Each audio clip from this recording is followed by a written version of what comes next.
Okay, kabayan, muli po nagbabalik ang ating palatuntunan, ating alamin sa araw na ito. Ano po? At tayo po ay padadako muna sa isang public service. Pero bago ang lahat, paki-subscribe po kabayan, paki-share sa mga kaibigan at saka paki-likes lamang po ang ating programa sa araw na ito. Ano po? At sa mga darating pang ating pagtatanghal. Okay, alam niyo nung isang araw kabayan, may mga senior akong nakapulong. Iba't ibang problema ang mga lumitaw, kabayan ko. Akalain ninyo, ang pinakamatinding problema ng mga naroroon sa meeting ay ang kanilang memory. Yung memory po, pag-alala sa mga bagay-bagay. Naikwento nga po ng isang kaibigan namin para hindi niya malimutan, hindi siya makalimot sa mga petsa, kabayan. Ang ginawa niya, nagpatattoo po siya ng kanyang age, sa kanyang braso, kabayan ko. Birthday, month, day, year, para hindi makalimutan ang kanyang mga dapat na maalala kapag daw po siya ay tumanda na, kabayan. Yung birthday niya, itinatattoo niya rin sa kanyang braso, kabayan ko. Ang galing, At yung cellphone naman, kabayan, nakagaya po ng aking ginagamit, isabit po ninyo sa inyong leeg na may lanyard. At ito po ay aking ginagawa para hindi ko makalimutan sapagkat minsan nawala po yung cellphone ko sa mall, kabayan ko. At tulad ng gamit ko, kabayan, hindi po makakalimutan at hindi na po mawawala kapag may lanyard kayo sa inyong leeg, kabayan ko.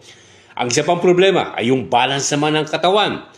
Kaya napag-uusapan po na dapat gumamit ng baston o cane ang ating pong mga senior, kagaya po ng ating pong ginagamit, kabayan. Yung iba, kabayan ko, kasi nahihiyang magbaston, kabayan. Huwag po, kabayan ko, naku, yan, protection po ninyo yan para kayong si Moses, kabayan ko, tungkod ni Moses. Wag po ninyong iiwanan yan sa labas ng bahay, kabayan, o sa loob po ng bahay kapag lumalabas kayo. At payo po ng mga doktor, pag hindi makatulog sa gabi, kabayan, baka kailangan po ang maintenance na tinatawag po nating melatonin, kabayan, melatonin. At itanong po ninyo sa inyong mga doktor ang mga bagay na yan. At ang isa pa, kapag kumakain po kayo, kabayan, payong kapatid, sa mga senior, sunod-sunod ang subo ng pagkain, huwag po, kabayan ko, sapagkat may tendency na kayo po ay mabulunan, masamin. At ang isang matanda, kapag na-choke po, medyo delikado, kabayan.